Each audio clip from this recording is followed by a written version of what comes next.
Nagbabalik ang PTV Balita Ngayon.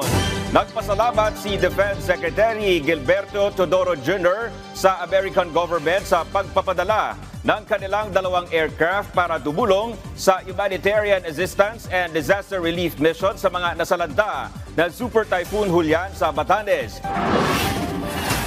Dumating kahapon ang 2 US KC-130J aircraft sa Villamor Air Base, sakay ang mga personnel at kagabitan na gagamitin sa humanitarian mission sa Batanes.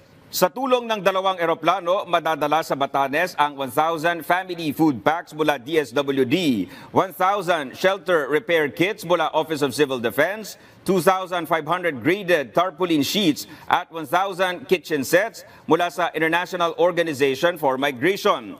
Naging posible ang humanitarian mission na ito sa pangunguna ni Defense Secretary Teodoro at koordinasyon na rin ni Office of Civil Defense Administrator Undersecretary Ariel Nepomuceno. Ayon kay Secretary Teodoro, lubos ang pasasalamat niya sa gobyerno ng Amerika sa kanilang mabilis na pagtugon at matatag na suporta sa panahong ito.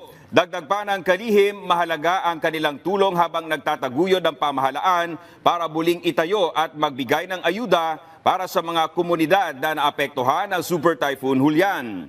Para naman kay Yusek Nepomuceno, ipinapakita ng misyong ito ang matibay na pakikipagtulungan sa pagitan ng Pilipinas at ng Estados Unidos. Ikinalulugod din ni Nepomuceno ang commitment ng kanilang US counterparts sa pagbibigay ng kinakailangang tulong sa mga naapektuhan ng nagdaang bagyo. Bahagi ang humanitarian mission na ito ng patuloy na commitment ng US government sa disaster relief efforts sa pamamagitan ng United States Agency for International Development o USAID. Sa mga kababayan nating gustong pumunta ng Japan para magbakasyon, may babala ang isang grupo ng mga manggagawang Pilipino sa Tokyo, Japan, laban sa pagsakay sa mga taxi na may puting plaka sa bansa. Ayon kay Jed De La Vega, presidente ng grupong Pinoys Everywhere sa Japan, dapat mag-ingat ang mga turistang Pinoy sa mga taxi na may puting plaka na kung tawagin sa Japan ay shirotaku, kung saan madalas umanong nabibiktima ay mga turista. Gaya na lang ng modus na canceled booking kung saan gumagamit sila ng mga car hailing app at accommodation reservation website para mang-engganyo ng turista.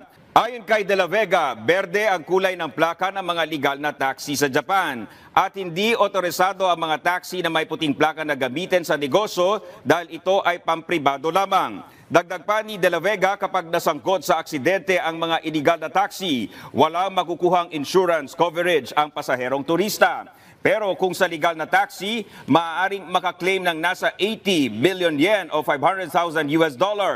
Pwede ring madamay sa investigasyon ng pasaherong turista sakaling bahuli ang mga illegal na taxi driver at operator. Payo pa ni De La Vega, tumawag lang sa numero ng Metropolitan Police Department Traffic Investigation Division kung sakali mang mabiktima ng mga illegal na taxi.